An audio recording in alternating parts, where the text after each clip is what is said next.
Saw it as an opportunity for our local FFA program to demonstrate that it is educating our local high school students about the problems and some of the solutions facing our current climate and the ever-changing social, economic, and natural aspects of it. From the ranch to the state capitol, Tim Bedell, a recipient of Colorado's Seal of Climate Literacy, who is from a multi-generational ranching family in Colorado, now a freshman at Montana State University.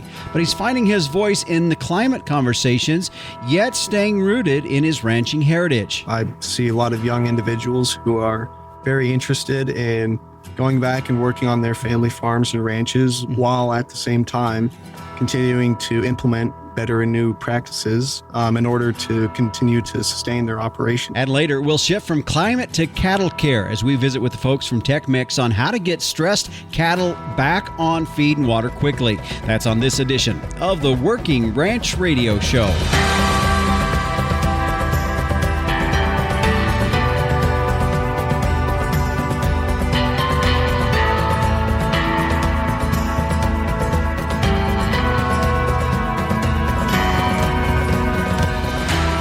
And we welcome you here to the Working Ranch Radio Show. I'm Justin Mills. Good to have you joining us on our program here today. As you heard there in the opening, we're going to be talking with a young man who is entering college life, but has already established himself in the world of being kind of a spokesperson on behalf of agriculture, and the reality that our younger generation that are going to be taking over and being the stewards of our ranching operations, how do they wrestle with some of the complex issues out there regarding environmental issues, and that at the same time still being grounded with some of the traditional experiences that they grew up with and believe that are important, and balancing all of that out with some of the environmental and climate conversations that happen all across the country in our industry. So I think you'll enjoy today's program. Also, later on in the show, we're going to be talking about handling stress in those cattle that have long hauls and dealing with that, getting them back up on feed and water quickly. So very relevant for this time of the year, as we do see a lot of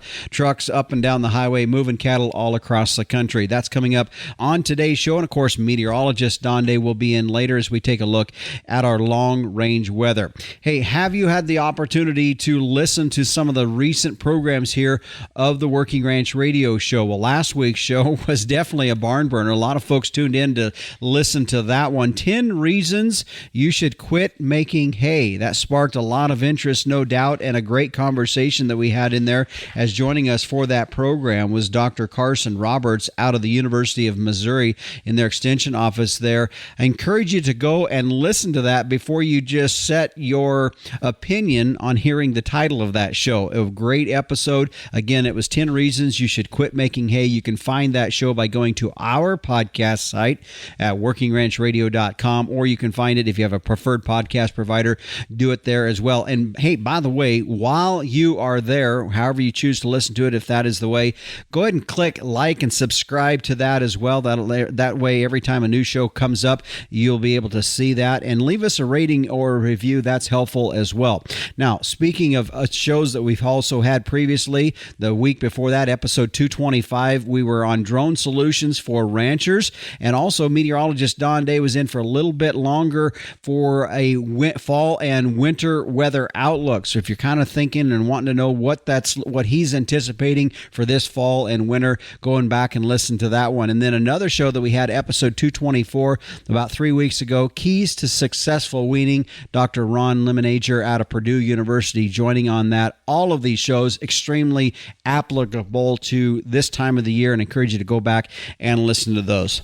Hey, the fall edition of the Working Ranch magazine is out, as always, full of a lot of great articles, features, and stories that are extremely relevant for us in ranching, and particularly this time of the year. In fact, it also includes the annual Cattle Care Catalog, but it was interesting because as I was flipping through an article that jumped out to me real quick, and I don't know if you're like us, a lot of folks this time of the year cleaning corrals out, getting things ready to go and cleaned up for the fall and winter months, but there's an article in there that starts on page 68, as Loretta Sorensen is the author of that article, talking with Leslie Johnson, who's an extension educator out of of the University of Nebraska-Lincoln there, and talking about spreading manure for the fall. And the article titled "Waste Not, Want Not." But if you want to read that, it's kind of a quick read, but full of a lot of great information in there. If you'd like to know what the ideal temperature is for when you should be spreading manure, take a look at that article. Again, it's the fall edition of the Working Ranch magazine. And if you do not have a subscription, you can go to workingranchmag.com and start your subscription from there. Or you can also stop by your local Tractor Supply store and pick one up right there off the shelf. And a shout out to the Tractor Supply store in Hallbrook, Arizona, in Shelbyville, Kentucky, in Stoughton, Wisconsin, and in Ada, Oklahoma. So there you go. The fall edition Working Ranch magazine is out. Take a look for yourself. I can guarantee you will not be disappointed in this latest issue. Well, as we turn towards our first subject here today on our program, I'm not going to go into a lot of details of telling you all about him, as I will let him do that, but it's a young man out of Colorado by the name of Tim Bedell. And Tim, good to have you here today on the Working Ranch Radio Show. Yeah, thanks for having me on, Justin. I really appreciate it. Well, as I said before we went on air here, I had told you the overarching theme that I want to be able to get into here is the fact that you're in a generation of kids growing up that have been in the conversation. Climate change has been, whether it's in education or whether it's in media or news or just in our world, we've heard about that a lot. Yet at the same time, you're also from a fourth generation ranching family as well. And so as your generation is moving in and getting out of high school and going to college and being the next in our society to be a contributor to our society, one of the things is, how do we bridge that gap between the generations when it comes to the conversation of climate change? So before we start with that, Tim, I kind of want to know more about you and what your ranching and your heritage is so that we can start and work down this conversation. Yes, sir. So I was raised in, like you said, Broward County, Colorado. Went to a little high school south of Steamboat Springs called Sirocco High School. Was very heavily involved with 4-H growing up and FFA in my high school career. Loved both of those organizations. Raised a steer to sell at the county fair each year and showed horses as well. And yes, sir, that's kind of my background. My dad raises a small herd of about 50 head of Black Angus cows, and we live on a little HOA there. So we do a lot of horse rides, and I try to keep it in agriculture. We put up hay in the fall, and yes, sir, that's about my background. Yeah. You know, Tim, as you were describing what all you've been involved in, boy, you hit right on target. What I feel a lot of our rural kids coming off of ranches, just like you, was in 4-H, was in FFA, took animals to the county fair and participated that way. So I think that's good as we go through our conversation here today. As we get into that, one of the things that you were able to involve with, something that's relatively new in Colorado, was the Seal of Climate Literacy. Explain what that is and where you came into being a part of that. Yes, sir. So the SEAL is an opportunity for local school districts to say, basically, if a student takes A, B, and C courses, when they graduate, we will award them with the Seal of Climate Literacy, acknowledging the fact that they are knowledgeable and educated about the challenges facing our climate and are proactive in pursuing solutions to those challenges. So my involvement with the SEAL is a little bit backwards. So my involvement started with a trip to the Society of Range Management, their annual conference in Reno, Nevada in 2024. I was invited as a delegate for the Colorado chapter and went out there to compete in a high school competition. Had a great time. It was a blast. Made a lot of friends out there. And then I wrapped up that competition in like January, February of 2024 and went back to school and kind of forgot about it almost. Not forgot about it, but just let it slide and moved on. And then in March, April of 2024, my superintendent of my school district, Dr. Kirk Henwood, came to me with a proposition of going to the Colorado State Capitol and testifying in favor of this bill. He approached me and one other of my friends about it. And so after digging into it and researching it a little bit, I realized that the bill, for the most part, kept the course curriculums in the hands of your local school districts.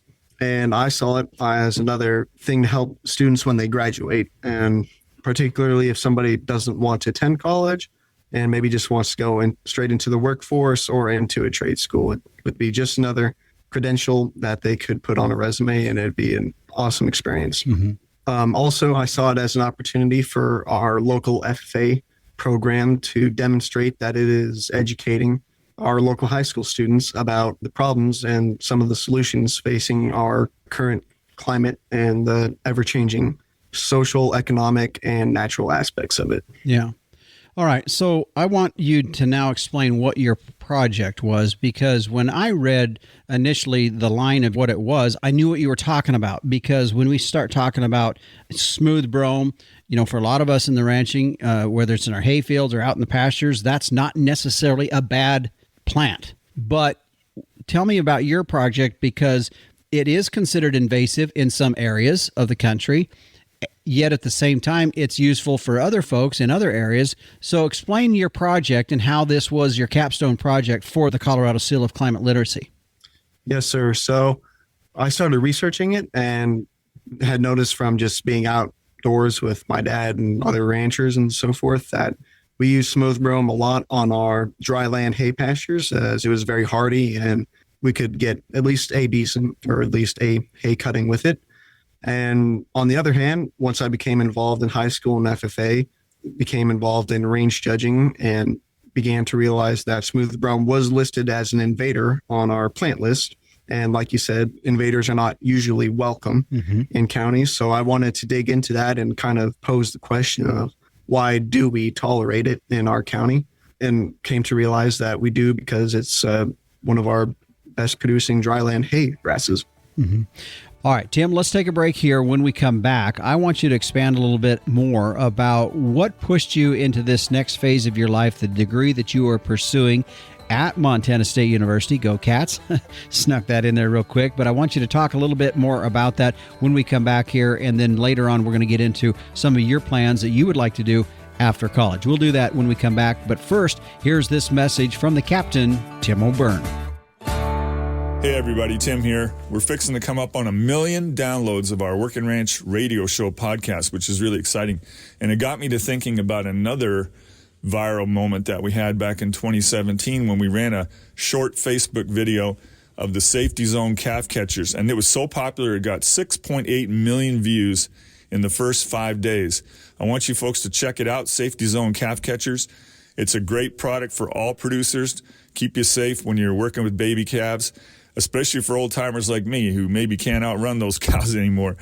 Check them out, Safety Zone Calf Catchers. Calving season is a favorite time of year, but along with that special time are dangers, extra stress, and increased labor. Safety Zone Calf Catchers are all about safety and making processing new calves easier. Designed for ATVs or UTVs, one person can do the job and never be threatened by the protective mother cow. Make this and every calving season safer and easier with a Safety Zone Calf Catcher. Watch videos and customer testimonials or order yours today at safetyzonecalfcatchers.com or call 877-505-0914. Affordable and made in the USA. Make your upcoming and all future calving seasons safer, easier, and stress-free. Durable and designed to work anywhere you can drive your ATV or UTV. Order online at safetyzonecalfcatchers.com or call 877-505-0914 today. Welcome back. My guest today is Tim Bedell, who is a freshman at Montana State University. We'll get more into that in just a minute, Tim. And you were telling us in the last segment that your project that you did was a project that you did on smooth brome that's labeled invasive by many. But of course, as you and I had talked about, a lot of us as ranchers don't really feel it as an invasive, and gives us a very good implication of really our overarching theme here today is how do we bridge that gap, even in the conversation on climate change. Really quick, I want to go back. You hit something in the last segment. I want you to just tell me how this went, because you were able to go to the state capitol in Colorado and testify on a bill, and it was really about getting back to allowing the local school districts to have control of the curriculums and some of the things that they're doing. Tell me about that experience real quick. Yes, sir. So it would be me and my good friend Trevor Hagenbu, along with our superintendent. We traveled down to the state capitol and testified in favor of the bill. It was a very interesting, and I'm super glad I had the opportunity for it. I got to see a little bit of all sides of the argument, quite frankly.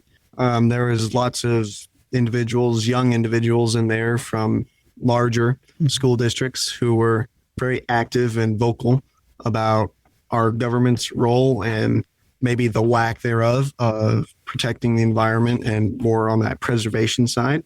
But on the other hand, there was some young individuals, myself included, that were more focused on the conservation side of things and recognizing that it's an ever-changing climate, that we need to be able to adjust to it.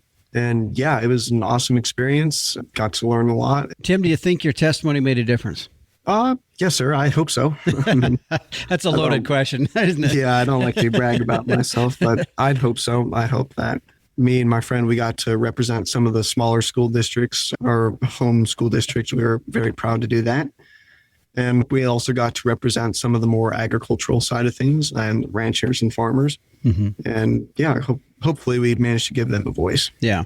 Well, and part of the reason I asked that too, Tim, and I'm not going to mince words too much here. I think everybody that listens to our program all across the country, definitely Colorado has come up in the news occasionally a little bit here in regards to ranching and beef and things like that. And so Yes, sir, I think to hear, here's somebody younger going into the state capitol to testify. Was it a friendly environment? Or did you feel you had to go with your fighting gloves on? Or, what was your feeling going into it?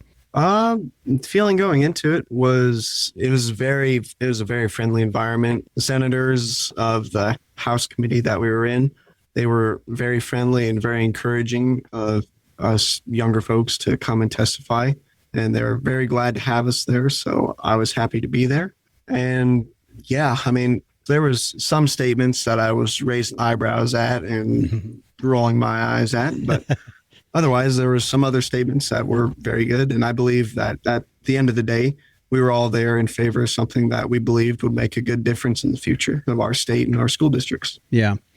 Okay. So in your original project, there was an essay you talked about going down to Society for Range Management, which is a great organization. We've had folks on here with SRM as well. But you went down there, you had an essay that was titled, "Can an Invader Be Part of a Climate Smart Forage Strategy in Regions with High Altitude and Short Growing Seasons?" But overall, that whole element that you did there pushed you into where you're at now. And explain what you're planning to do here in college. As we said before, you're at Montana State University. Explain kind of where that pushed you and what sparked the interest to move forward and pursue a degree. Yes, sir. So my project with the SRM and that competition, the High School Youth Forum, was just another stepping stone. I initially got very interested and involved when I first attended my high school and became involved with the FFA program there and took a natural resources class, which I absolutely loved. And yeah, it really escalated and really piqued my interest in the hard sciences of range management. Just being out in the field, and being in my home county, there's lots of individuals, and I'm sure this can be applicable everywhere, that there are people who say, well, this is how we've done it for forever. This is how we're going to keep doing it.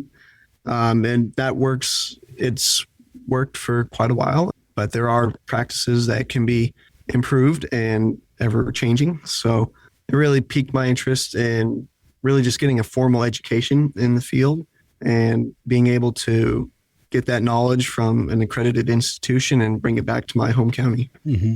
As I said, when we were talking just a little bit ago, I said, you're in a state that has some political division in it. There's no question. I don't want to keep pounding on that, but I think the only reason I keep bringing up, Tim, is because I think there's some of us that grew up in states maybe with not so much, but as a country, we are.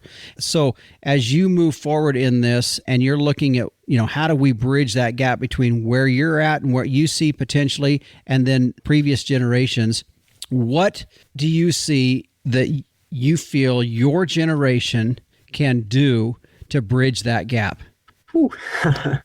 Well, sir, I'd say that our generation, or my generation, is working diligently in making our voices heard and trying our best maybe to communicate with older generations. I see a lot of young individuals who are very interested in going back and working on their family farms and ranches while at the same time continuing to implement better and new practices and maybe changing things up in order to continue to sustain their operations and keep living their way of life. Mm-hmm. What we could do, well, I did say that we were very vocal about making our voices heard. I believe that sometimes we need to come at as a more collaborative approach, not combative.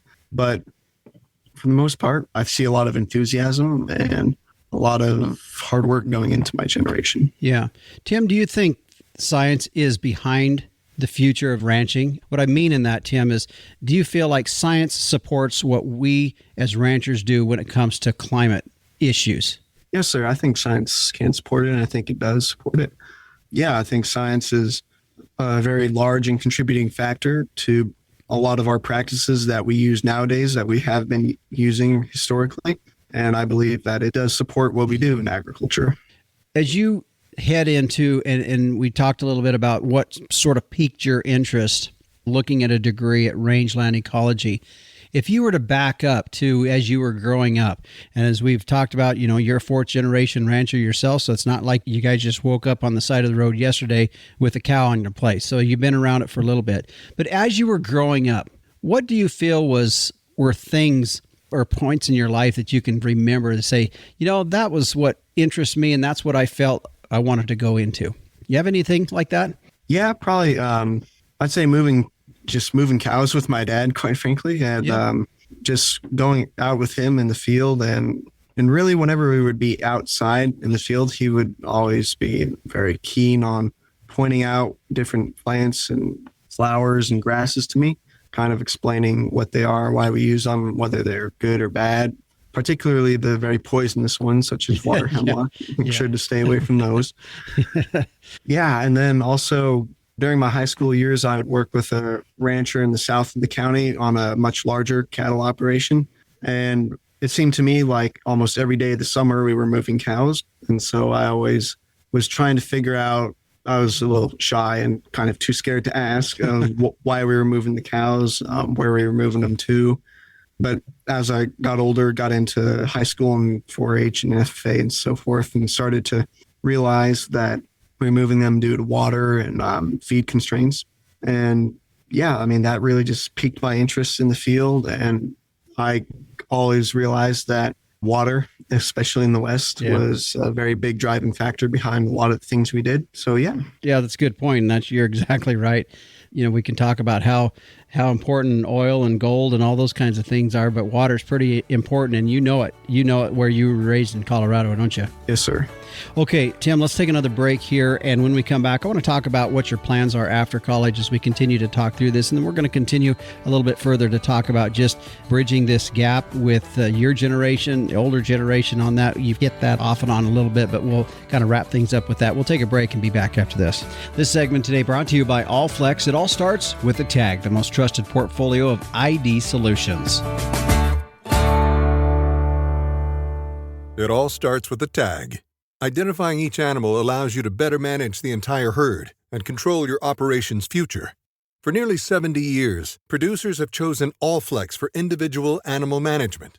With Allflex, you get the most trusted portfolio of ID solutions. Whether you need stock or custom visual tags, electronic tags, tissue sampling units for DNA collection, or syringes, bring the Allflex advantage to your operation today.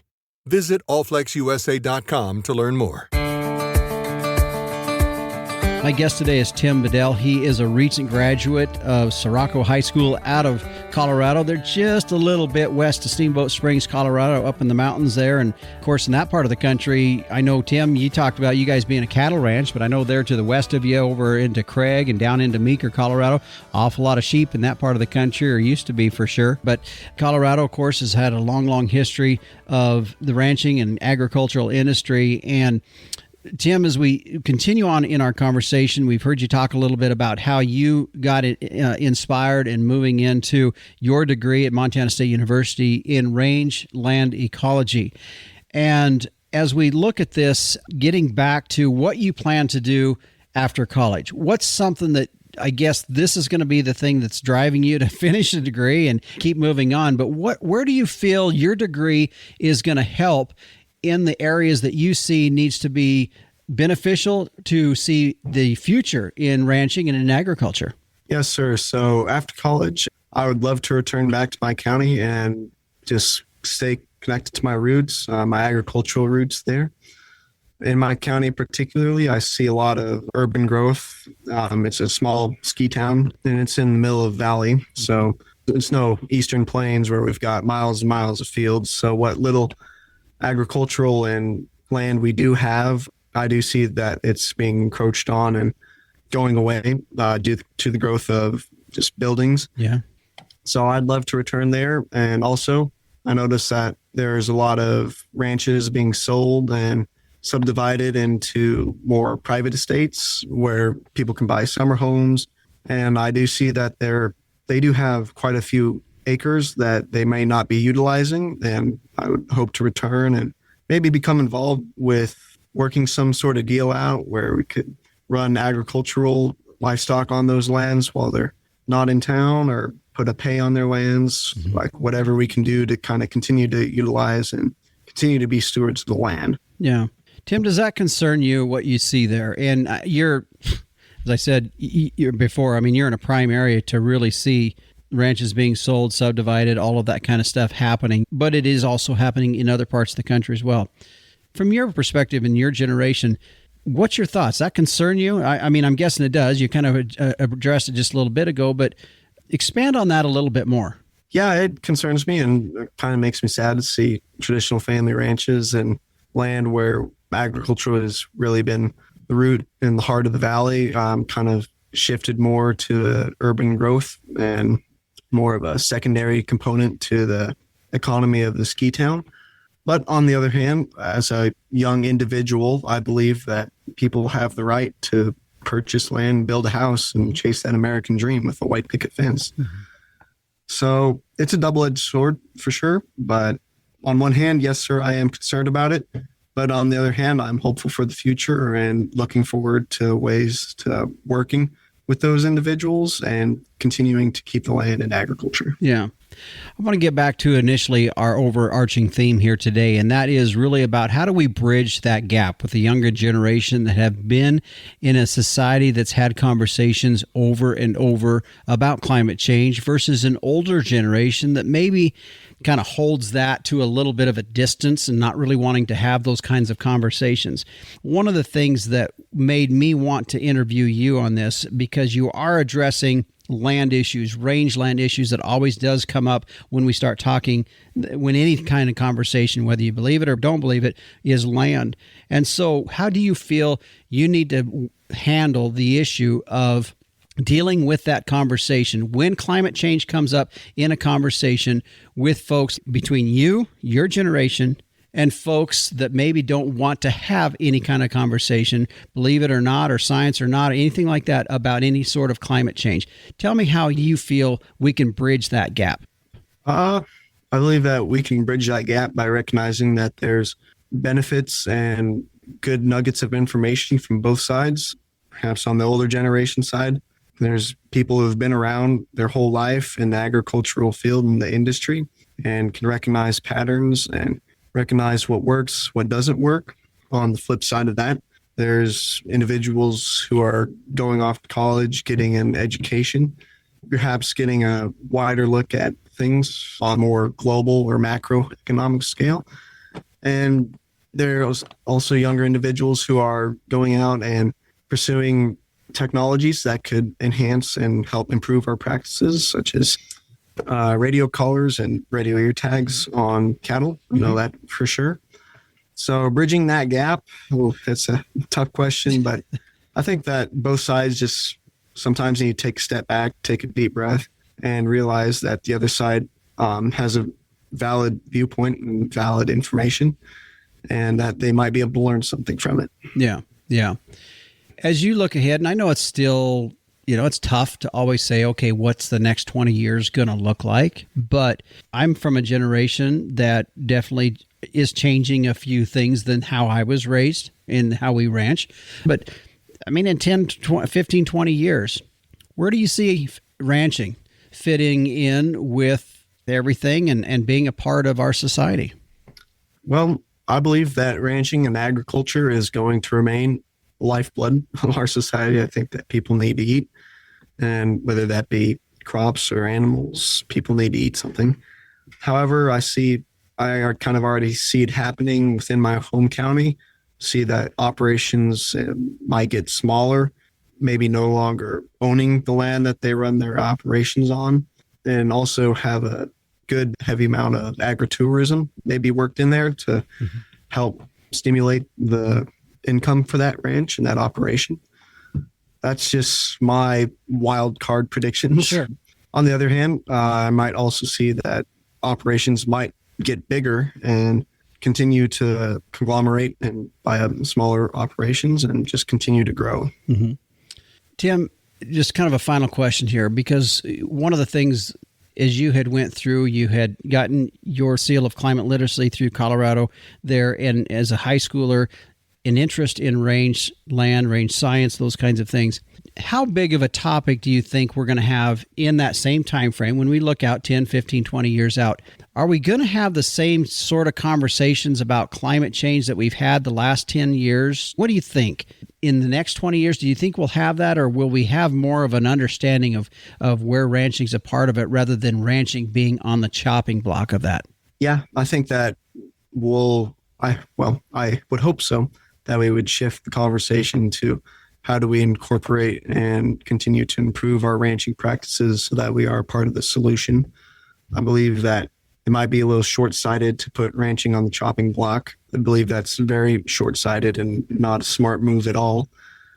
But I believe that people will come to their better senses and see that it's an important industry. It's going to keep people fed, clothed, and automobiles running. Mm-hmm. And I believe that it'll shift and we'll now begin to focus more on ranching as a solution instead of a problem. Well, Tim, that's a good way to wrap up our conversation, and I appreciate my drilling. I asked some pretty tough questions, Tim, and I think it's important for other generations to hear what the next generation is thinking and is wanting to go and is where they're wanting to be. And I do feel like, as you had mentioned, you don't want to see some of the same things that we are seeing now in agriculture, with places being sold off and divided up. We definitely don't like to see that. But at the same time, we have to be a solution. We have to be a part of it. And so I felt like that's kind of what you conveyed to me here today. Appreciate you being here today on the Working Ranch Radio Show. Thank you for having me on the show. I really appreciate it. You bet. Good to visit with you.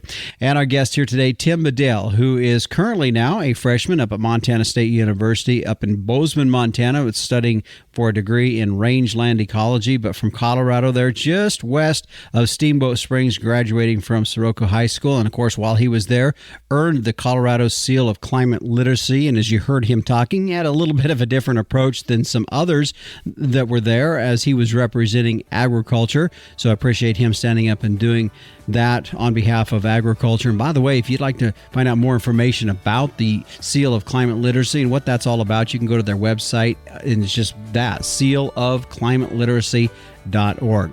Well, stay with us. When we come back, it is that time of the year where we see a lot of cattle being transported and moved.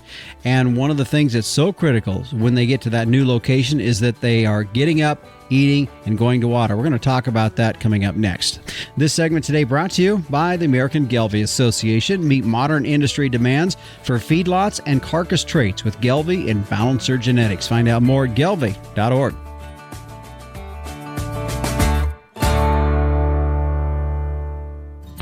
Capitalize on crossbreeding with Gelbvieh and Balancer bulls. Raise replacement females with added fertility, increased longevity, and greater productivity. Gelbvieh and Balancer influenced females wean more pounds of calf per cow exposed. In the feed yard, Balancer influenced cattle offer increased performance, improved feed efficiency, and have excellent carcass merit. Balancers add the pounds, make the grade, and deliver the value. This year, make your crossbreeding count with Gelbvieh and Balancer Genetics. And joining us now here on the Working Ranch Radio Show is Ryan Proffitt, who's the Southeast Territory Manager for TechMix, and Nathan Uphaw, who is the Ruminant Technical Leader. Guys, good to have you back here again. We've had you before, but it's good to visit with you again here on the Working Ranch Radio Show. Good to be with you, Justin. Thanks for having us, Justin. As I said when we started our conversation here today off air, I said, boy, this is a good time to visit with you guys. We are going to see a lot of cattle moving up and down the highways and the byways of the countryside here, if we haven't already, but even more so in these next several months. And one of the things that just is, as I was saying, kind of joking a little bit, was it is going to be really hard to see a $2,500 to $3,500 bill laying dead in the pen or out in the pasture somewhere, because we didn't handle them, and we had the ability to handle them correctly when they arrived. And Ryan, I want to go to you first, because I know when you're out and you're in the field and you're seeing this out there, the ability to get these calves up onto feed quicker, faster, after a long transport, or any transport for that matter, is going to be critical to their success. That's right, Justin. And as you alluded, these cattle are at an all-time record high, and it's something that a lot of us in the industry have never seen prices this high. And if you can add a product like Bovaline, like we're talking about, into these calves for pretty much pennies on a dollar, I mean, what we're seeing these cattle respond to, it's phenomenal. And we hang our hat here at TechMix on hydration, and these cattle are going to feed and going on the water, like you said, it's really exciting. And hearing producers' feedback from that use Bovaline, that my cattle cleaned up the bunk quicker, they went to water quicker, that's 90% of the battle that we see. And so it's an all-time record high, so we can invest a few more dollars in our calves to make sure they're off to the best start as possible. Mm-hmm. Ryan, when we were talking before we started here today, one of the things, and I think we all experience this, maybe different parts of the country experience it a little bit different, but in the fall of the year, temperature swings really causes, just as we and humans experience the same thing. When we go from hot in the day to very, very cool, maybe even below freezing in some northern areas of the country, and you see those big swings of, say, a 40 to 50 degree swing in the course of a day, and that happens over a period of time, that really weighs in a little bit on these calves. And I think that's one of the things we're trying to help alleviate. For sure. And down here in the South, we call it the October lull. You know, you never know what you're going to wake up to from one day to the next. And the temperature swings that we've been seeing here recently, Justin, have been in the 30-degree swings. I mean, we've had low 40s in the morning, getting up to the high 70s, hitting that 80-degree mark. And those cattle are, they're hard to adapt to it. So anything that we can add extra to those cattle in these feeder operations, anything that we can add to help those calves transition to feed, transition to water, help regulate their body temperature, we're all for it. But yes, the weather swings they're already here for the fall run, as we say. Mm-hmm. Yeah. Nathan, I want to go to you now, because one of the things when I look at Bovaline, the product that we're talking about here today, one of the phrases that keeps coming up, and I've seen this in other places about the product, nutrient-dense liquid. Okay, somebody's going to say, well, they're all that. But what do you mean by that? Because I think there needs to be a little more explanation about what that really means. Sure, yeah. So nutrient-dense liquid it's a term that we like to use to describe what we do at TechMix in terms of being able to incorporate a higher proportion of solids and still leaving it in an aqueous form. So it's easy to use, easy to administer, easy to put through a drench gun. What we're doing essentially is being able to address the multiple nutrient needs that animal has, right? From the long hauls, from the thermal stresses like you guys were talking, being able to incorporate maternally derived bioactives into that as well, all in an effort to help cover that calf and cover that investment of the producer in a more complete way than some of these other drenches that are out there on the market and are predominantly water. So I think that's a really unique proprietary part of Bovaline is that ability to deliver those solids in a convenient and easy to use form. Mm-hmm. One of the things we were talking a little bit about before we started here today was really one of the optimal times to do that. And we talked, as Ryan and I were talking a bit ago, about there's these calves and some of these cattle, whether it's calves or maybe it's even yearlings that are on long hauls or hauling across the country. When they move and come off of that truck, that's going to be one of the easiest times really to be doing this, don't you think? Absolutely. I think we have to look at those opportunities that we have to deliver something, right? And, like we were talking earlier, it's anytime, our athletes step off the field or whatever it is, step off the court, we're we're bringing water, we're bringing Gatorade, we're bringing that hydration to them. And I think, a lot of us look at that drench application as maybe something that's optional, but right, you're never going to get a better opportunity than when we're already handling that calf. We're already implementing an animal health protocol on them to incorporate that drenching aspect of that and give that calf a nutrient boost.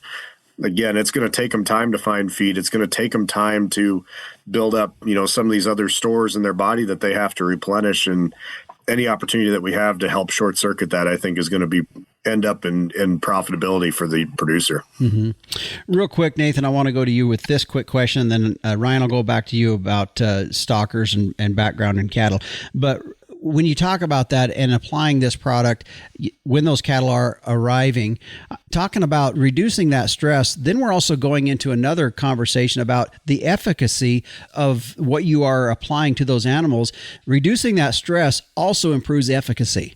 Absolutely. Yeah. I mean, we know that stressor is one of the biggest nutrient draws of the body, right? It causes the animal to utilize glucose, and instead of prioritizing that for lean muscle gain, it affects the animal in a lot of different ways. And right, one of those is the efficacy of vaccines, things of that nature. So, anything that we can do, right, to help kind of patch in or alleviate that stress is going to be beneficial to the animal.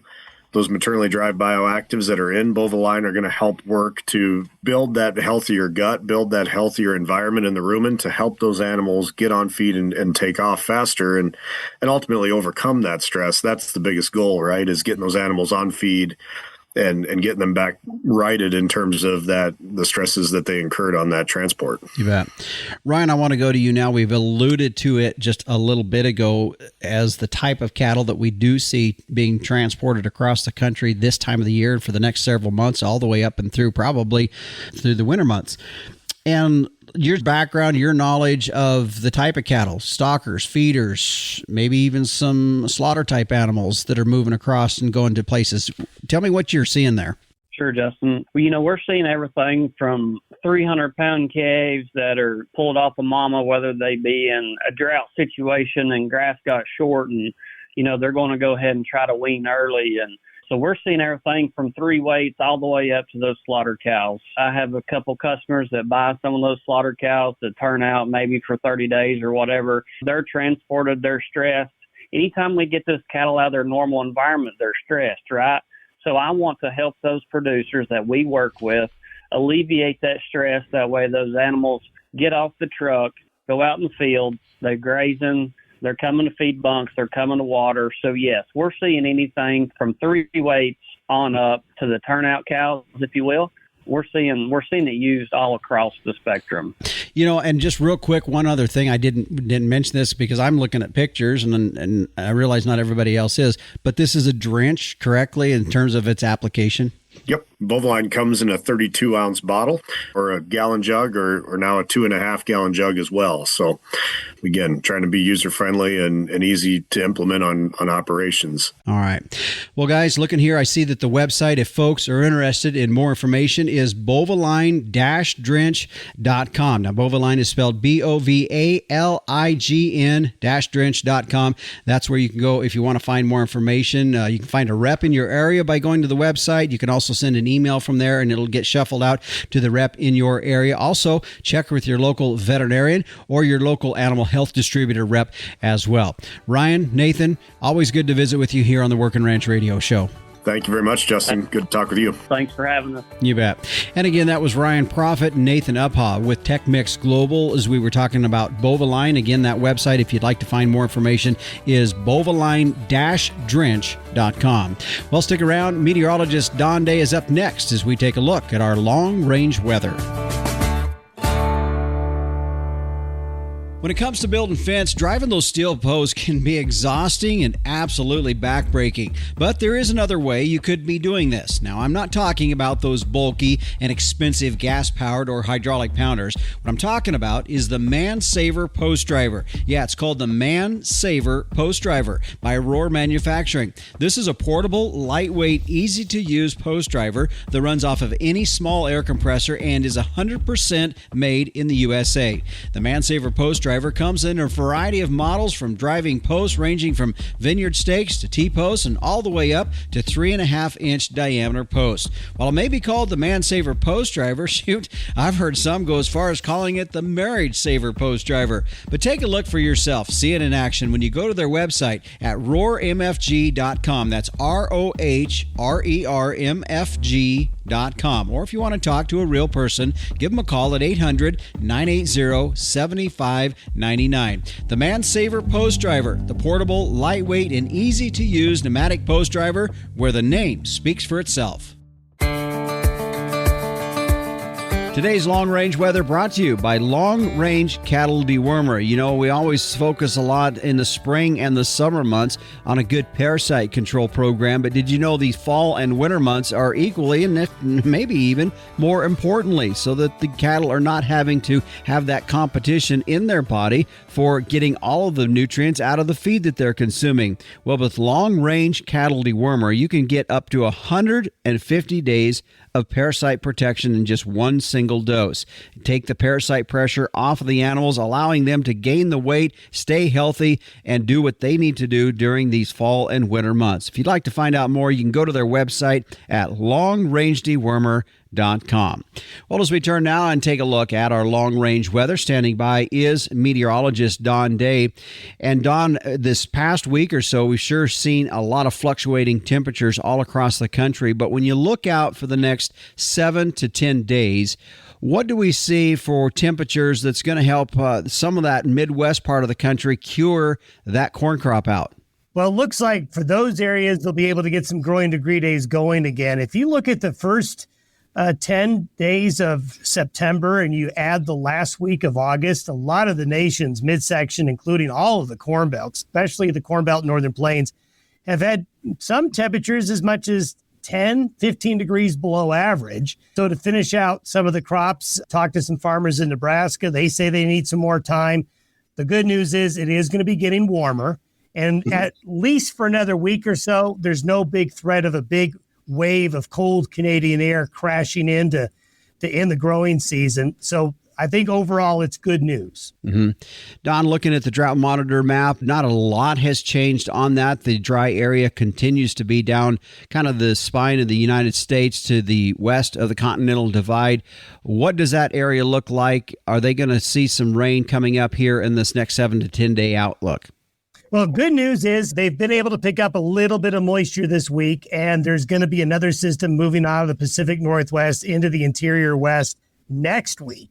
So there's going to be some more rain for some very dry areas of Colorado, New Mexico, parts of eastern Arizona, and parts of the Great Basin and the Pacific Northwest. In fact, late last week, we even had some flood watches in effect for parts of Oregon and parts of Colorado. So good news, while not everyone's getting rain, there's more rain coming to areas west of the divide. Okay. So, Don, one of the questions I always like to ask is just, are things in line with what you had anticipated or expected when you look at the weather patterns and the things that have happened and transpired so far in the month of September? And as you're looking ahead into that, I know originally you'd called for pretty mild or normal fall time of the year. Are we hanging in line with that as you look ahead for these next outlook for the next few weeks or so? Yeah, well, that's certainly how it's looking for the second half of September. The first half of September, unseasonably cool, as we mentioned, in the central and the east. But temperatures are going to even out really coast to coast. The last, let's say, 5 or 6 days of September, climatologically speaking, you start to expect stronger Canadian cold fronts. And I think that's exactly what we'll see. Right at the end of the month is that opportunity for some of that colder weather to intrude from the north. But we've got a good solid 10 days here before that's going to happen. All right. Well, and the reason I asked, Don, was because last week we saw some pretty abrupt temperatures that dropped us below freezing temperatures for a night there, and another couple nights that were pretty cool in their own right. But nevertheless, with that, that's kind of earlier than we've typically seen that temperature. Now, it's not uncommon, but quite a bit earlier than we have seen here in the last several years. Yeah, there were parts of northeastern Wyoming, western South Dakota, and the Nebraska Panhandle. It wasn't a very large area. But that area I just mentioned up into western North Dakota did see some upper 20s and lower 30s. However, it was kind of a small scale cold snap, so to speak, and didn't get into a large geographic area. And those parts of the country this time of year, having something like that come around early to mid-September, we've seen it before, but we haven't seen it in the last couple of falls. Yeah. All right, let's take a quick check-in on the tropical storm situation out there. Haven't heard a whole lot of storms here lately on anything that's been major. I know there's some stuff brewing, though, out in the Atlantic. What are things looking like there that's going to come up on the radar regarding tropical storms? Yeah, the Atlantic has had one major hurricane this year. That's it. We haven't had anything in the Gulf. I mean, nothing. And that's going to continue for another week. We may have a tropical wave come off of Africa late in the week, but it's going to be another quiet week in the tropics, at least for the eastern side of the U.S. Now, along the west coast of Mexico, we're expecting a tropical storm likely to become a hurricane. That's going to be a factor next week for Mexico, and some of that moisture could get into the southwestern United States, but it all depends on the track of that system and where it goes. But there is some activity in the eastern Pacific, very quiet elsewhere. All right. Well, Don, good to visit with you here today and look forward to talking to you next week. Sounds good. You bet.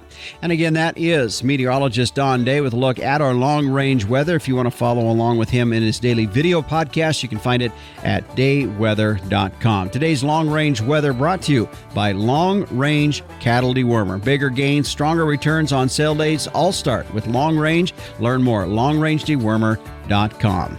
Stick around. I'll tell you what we're going to be talking about on the next edition of the Working Ranch Radio Show. Fascinated by our wild weather? Now you can learn, appreciate, and understand the weather in your own backyard with the new Tropo Rain Gauge. Having achieved the highest rating of any product reviewed by the WeatherStationExperts.com, the Tropo boasts rugged durability, impeccable accuracy, and precision to the 100th of an inch. Visit MeasureRain.com to order a Tropo today and use code RAINDAY. That's RAINDAY for free shipping and 10% off. Go to MeasureRain.com. Coming up on next week's edition of the Working Ranch Radio Show, we're going to be talking with Chip Kemp with 701X. It will be a deep dive discussion as we get into how we are continuing to see precision agriculture becoming more and more invested and in our everyday lives in ranching, and also how it is addressing some major issues, and overall, really, how do we do more with less? Meaning doing more with less money, less time, less resources. All of those kinds of things, and how we are seeing precision agriculture addressing some of those key issues. So it will be a great discussion with Chip on that, and I would encourage you to tune in to the next edition of the Working Ranch Radio Show. By the way, as I had mentioned at the front end of the program, if you want to go back and listen to previous episodes of the Working Ranch Radio Show, you can find all of our shows at workingranchradio.com, or if you have a preferred podcast provider, you can do it there as well. And again, don't forget to do a click and subscribe if you listen in through a podcast provider. As we head into this fall and winter time of the year, oftentimes we maybe don't think as much about water supply for our livestock. However, it's still important, and even in those cold months, making sure you're not froze up and things are out of water. You can do what we've been doing here on our ranching operations for the last several years, and that is by using a remote water monitoring system from Tank Toad, all from the convenience of your phone, powered by solar, satellite, and cell. I can keep an eye on my water supply with a daily text message. Now, if you're interested for tank monitors, well controllers, generators, and more, give Meadowlark Solutions today a call at 801-252-6135. Or if you're interested in finding out on the website more information about Tank Toad, you can find them at tanktoad.com.